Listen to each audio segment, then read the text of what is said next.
Hi, I'm Laura Flanders. How do we break America's addiction to guns and gun violence? Today on the Laura Flanders Show, we talk with a young man who served 10 years in prison on a gun-related charge and hear from culture critic Jeff Chang about the cultural changes that have and haven't transformed America. All that and I consider a prison-free state. Welcome to our program.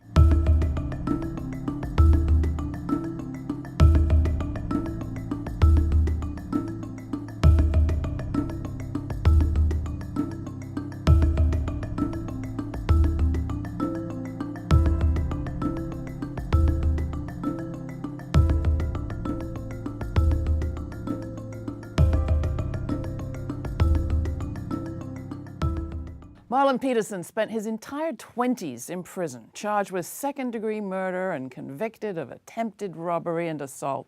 5 years after his release, he's now a Soros Foundation Justice Fellow, working to end gun violence and increase community safety in New York City through the creation of zones where no one will need to carry a gun. Not even police.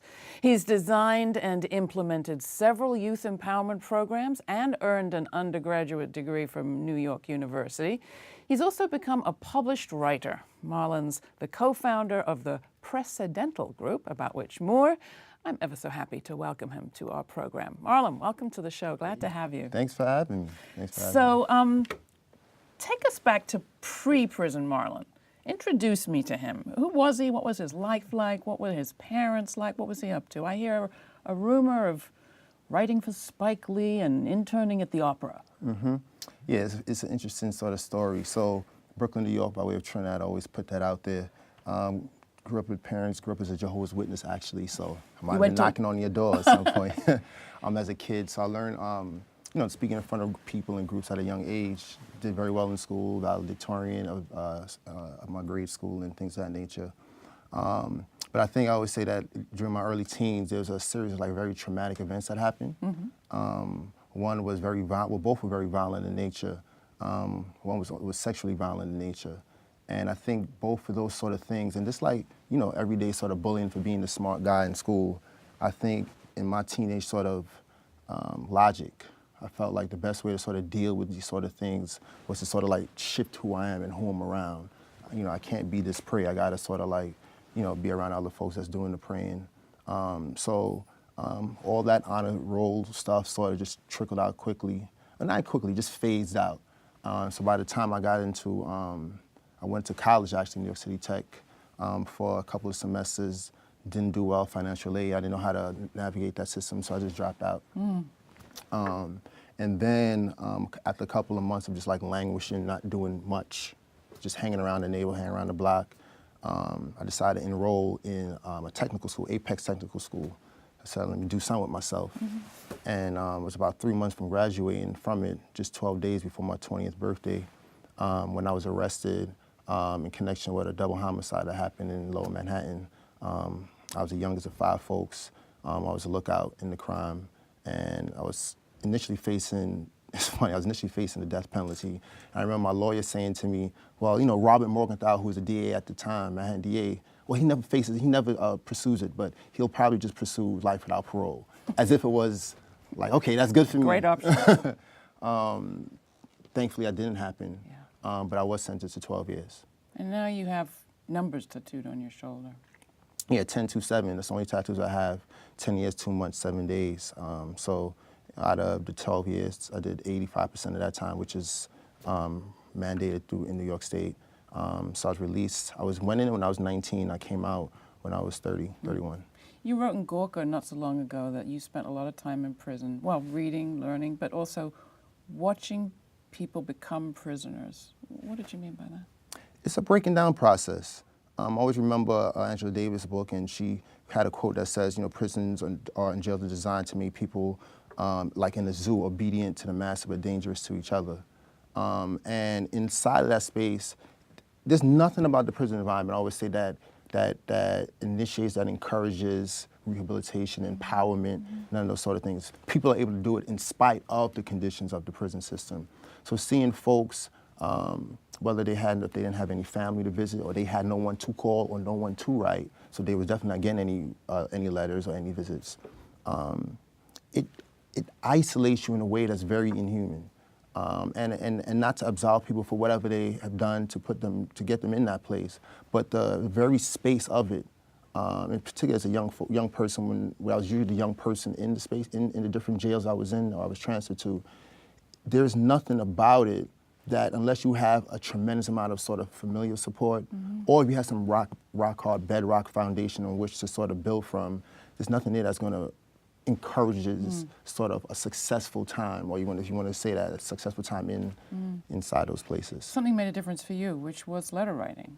Definitely. So, I mean, as you mentioned earlier, I had, my 7th grade teacher, discovered I had a good writing ability. So I had a internship where I wrote for the Fort Greene News in Brooklyn, sponsored through Spike Lee and Nike.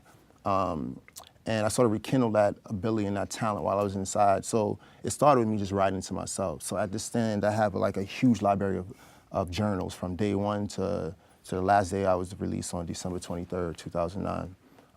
But in that also, I was able to participate and create or co-create a program through a friend of mine at the time. She was a teacher at the time in Brooklyn, and just writing to her kids.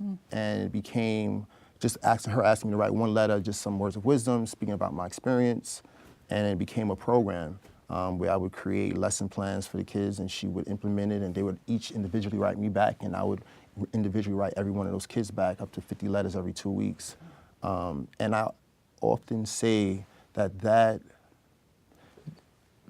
helped me more so than, I don't even know, but I think it helped me more so than even helped these young folks. Even though they told me so many deep things about them, even though they never met me, it gave me a sense of relevancy, a sense of purpose, despite those places, and a sense of like, I can be something, I'm a human being, despite everything that this place I'm in is telling me. Well, now you're a Soros Justice Fellow. Congratulations. Thank you. Just recently announced. And you're working on this program around gun violence. Of all the possible things you could work on, why gun violence at the center? Well, so I'm from Crown Heights, Brooklyn, right? So, I grew up in the late 80s, early 90s, where gun violence was at record numbers, right? Over 2,000 people were being murdered in New York City in the early 90s. So I grew up around a lot of gun violence. And then, of course, unfortunately, like, my crime is related to guns and gun violence, and the loss of life, the loss of the feeling of safety for those people who were in the vicinity when it happened, and then coming home, though the neighborhood wasn't exactly like how I left it, it was still the same in the eyes of many folks that were living there, and still is to this day. So it just I felt like it was necessary for me to be a part of this. I always call it people work. And gun violence is just like the evident display of so many other things that's happening on the undercurrent. And I want to sort of be able to bring my experiences, but my expertise also to the conversation. And I've been doing it since I've been home. Yeah. You've said that gun violence can be treated in a way comparable to an infectious disease. Can you explain that? Well, that's not necessarily my sort of theory, but it's something I do adhere to, where there are folks who take a public health approach to addressing gun violence, seeing it as a disease that's sort of like transmitted in terms of the behavior, the behaviors that sort of go along with somebody feeling the need to pick up a weapon. It's a public health approach to addressing gun violence, and there are many organizations that do this sort of work. One nationally known is called Cure Violence, where they have a public health approach, and they pretty much, the people that work are the folks who were once infected, you can say, people who are credible messengers, people who were once engaged in that lifestyle at some point. So that's sort of the school I come out from.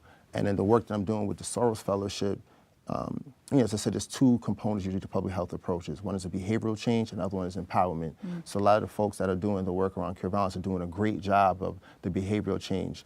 I want to be able to explore how we can not only empower our community, give our community autonomy to create the necessary, what they want in their neighborhoods, not just stopping it, but what do we want there now? Well, I want to come back to that, but I can't let the question of infection and gun violence go without commenting that it seems to me the most horribly addicted entity in the world is the U.S. Pentagon, is the U.S. military. Sure, let's help kids in your neighborhood, but What do we do about our society's addiction to picking up a gun to solve every problem in this country, everywhere? Well, I think particularly in this country, there's a sort of warped addiction, love of guns that are sort of, I could say, bastardized from the original way when we think about the Second Amendment, et cetera. But in terms of what we do about it, there's a couple of things. One is there isn't a problem in the world that we don't think we can send troops to solve. Right. I mean, that's how we feel. That's how we address. We see everything as a nail, so we use a hammer every time. So that's modeled in our communities, right? And that's why my project with the Soros Fellowship is why, once we're able to, explore and see how the community create what they want, we want the police to respect that also and not be in those spaces with the guns. The mayor just hired 1,300 new police officers here in New York. They only asked for 1,000. I don't know how it got to be 1,300. If you were mayor, is that what you would have done? And what would you do with those 1,300 now you've got them? We always add more police officers, whether crime is reduced or crime is up, right? So I think it's a conversation is policing, or do we view policing as a way to sort of create the community we want, or is it a job production sort of mechanism? Do you relate to the Black Lives Matter movement in the work you do, and how? Well, because it's a cry. I think the mere fact there are folks who have to say that. Like, I matter. That means there's inherently something that's telling you that I'm not. So I have to tell you that. I shouldn't have to tell you that I matter. And when we think about gun violence, folks don't wake up and say, I want to shoot people. Shooters aren't born, right? There's something that tells them, there's something that's conditioned into them, sort of even an ingrained sort of sense of hopelessness that makes them see less value in themselves. And if I see less value in me, it's much easier for me to see less value in you. And that's extending the Black Lives conversation, or the Black Lives Matter conversation, not only to the realm of police and state violence, which is a huge model for why a reason for why we in many cases see no value in ourselves, because the people who are to protect us devalue us. One response to the devaluation of black life, black male life, is the Million Man March that's happening again this fall, 10 years after it happened last time, or even more. Will you be going? How do you? No. I remember getting a text message about this about a year and a half ago, and I said to the person, no, I'm not involved with it. I'm not getting involved with this. We're missing the point. When we think about the Million Man March, and we think about our communities, right? Communities includes everybody within our communities in terms of men, women, gay, lesbian, transgender, et cetera, within our communities.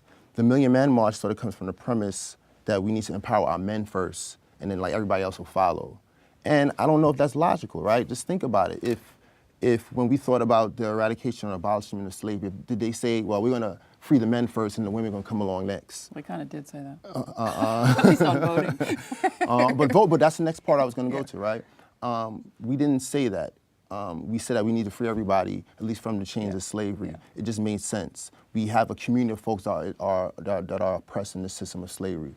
We have a community of folks that are oppressed in many ways in black and brown communities by different state systems in different ways. We can't think that we can empower them in these communities by saying we're just going to empower the men in the communities, because we're just sort of extending, reflecting, mirroring this sort of patriarchal framework that says that men are front and women are second. And that's not what we need. That's not where we're at. It's not what real racial justice looks like. If that's a tenet of the Million Man March, it's not what true community empowerment looks like if that is another tenet of the Million Man March. Marlon, I've got one last question. Thank you so much for coming in. It's been great to be with you. You've been through a lot, and you've taken a lot of responsibility for everything you've done.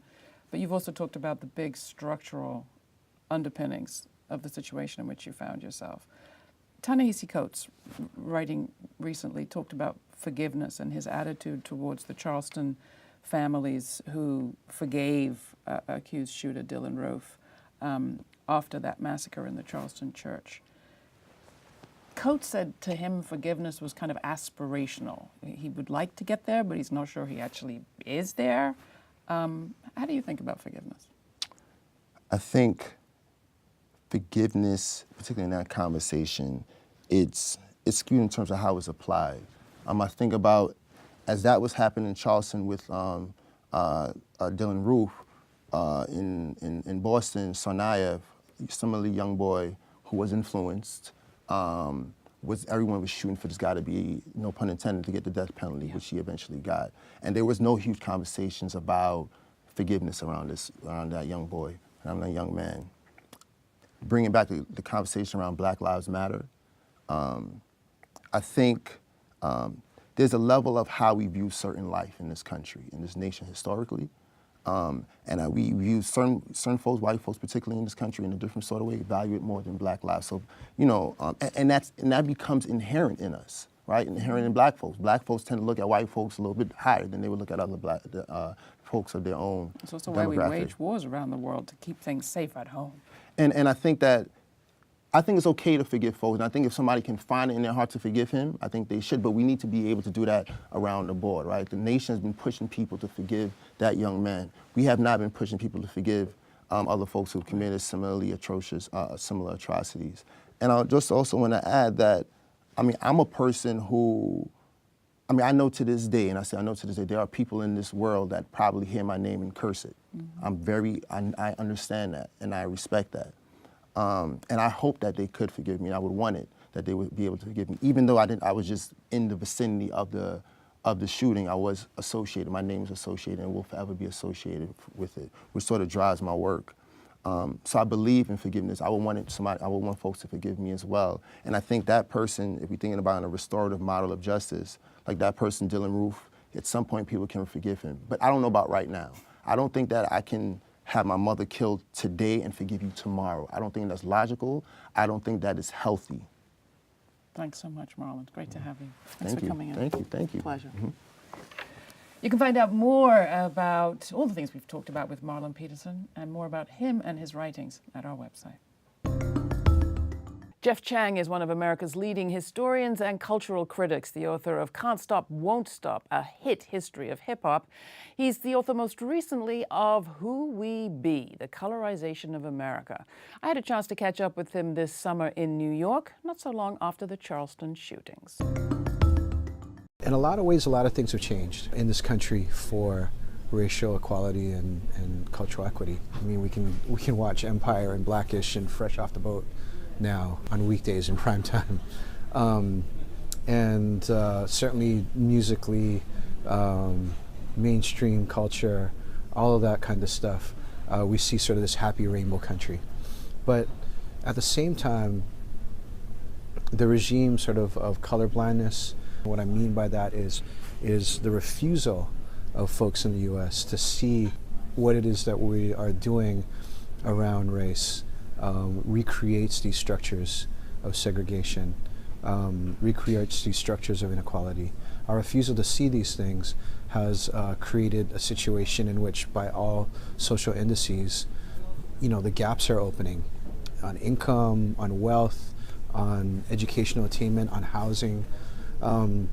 People talk a lot about gentrification, and at the same time, what we see is these flashpoints are happening in these suburban areas of these big cities.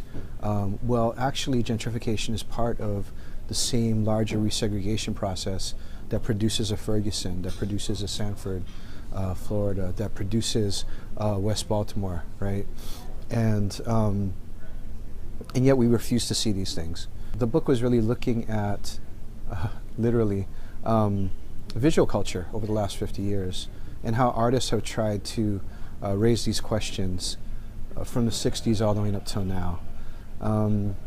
And what's been really interesting is to see the rise now of these social movements that are literally about transforming the way that we see each other, understanding that racial profiling and stereotypes and the kinds of things, these kinds of ways that prevent us from seeing each other's full humanity are what is triggering, continuing to trigger these sparks, these flashpoints, these events, these killings, these assaults, this violence that the Black Lives Matter movement has sprung up to call attention to and to move us towards transforming. One of the things that I find really exciting about the Black Lives Matter movement is it's not just about this sort of dichotomy of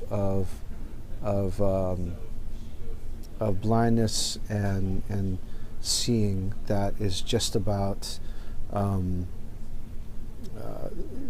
transforming what's happening in the media, for instance, right? It's about seeing the whole diversity of Black lives.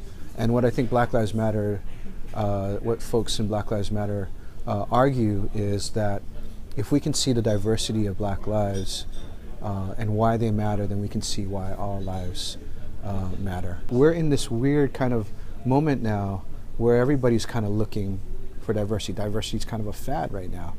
And I think that provides openings for folks to be able to find their way in.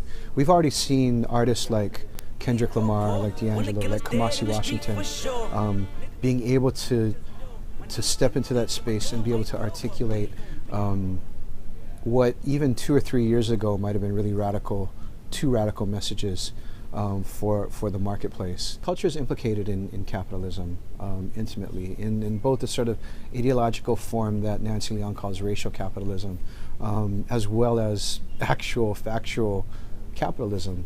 Culture's really always had to figure out, people working in the culture have always, I think, had to figure out where you want to align yourself in relationship to that. And, you know, art's not easy, and art needs funding, and we all need patrons, and you know, and so it's the kind of thing where the economies, the questions of the economies of the arts are always before us. That was art historian and social critic Jeff Chang talking with me earlier this year. For a whole lot more on the Black Lives Matter movement, check out our website. The state of California agreed in early September to overhaul its solitary confinement system, with some 3,000 living and breathing people locked up, some of them for 20 or 30 years in small cells without windows, all but 2 hours a day. You can bet that system needs overhauling. It actually needs abolishing, as does our mass incarceration system more generally. I know talk of prison abolition is rarely heard in public, but that doesn't mean that plenty of people aren't talking about it. Oakland-based Critical Resistance is just one example, and they're not alone. Not now, and certainly not in U.S. history. The U.S. is an outlier in the so-called civilized world when it comes to writing people off and locking them away. But we've only done it for 2 misbegotten centuries. Go back 200 years and you'll find plenty of debate. Colonial jails were tiny wooden buildings like the one that's still standing on Cape Cod, has been there since 1690. It housed people only until they were tried. Incarceration as a punishment only came later. Solitary, ironically, was the brainchild of the Quakers, the very same people who pushed to abolish slavery. They imagined that reflection all alone was an alternative that was more liberal to the stocks and whipping. Even at that time, though, there were places with no prisons. When Pope Francis passes through Central Park this year, he'll pass the site of Seneca Village, a village settled by free blacks and Irish immigrants in the 1820s.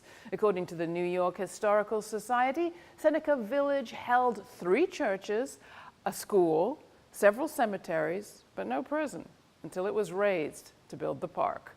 After the Civil War, those hundreds of towns founded by freed slaves had schools and churches and even music halls, but no prisons.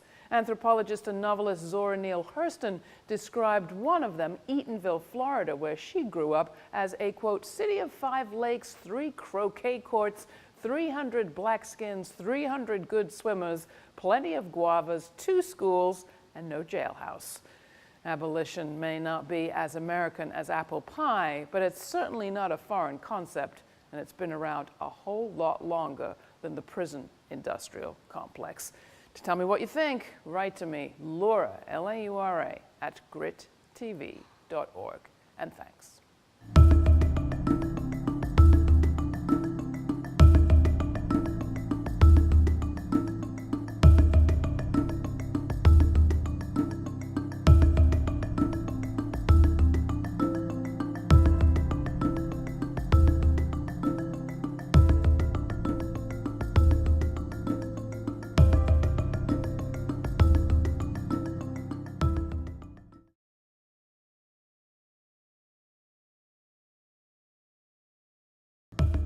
Black land matters this week on the Laura Flanders Show. There's always been a backstory of cooperative financial movements behind those social movements. And then we take a look at a few initiatives to do that again today. What this workshop does specifically in breaking down what a cooperative does is empowers people. That is where I kind of lay most of my hope for change in this neighborhood. What does it take to go from a moment to a movement?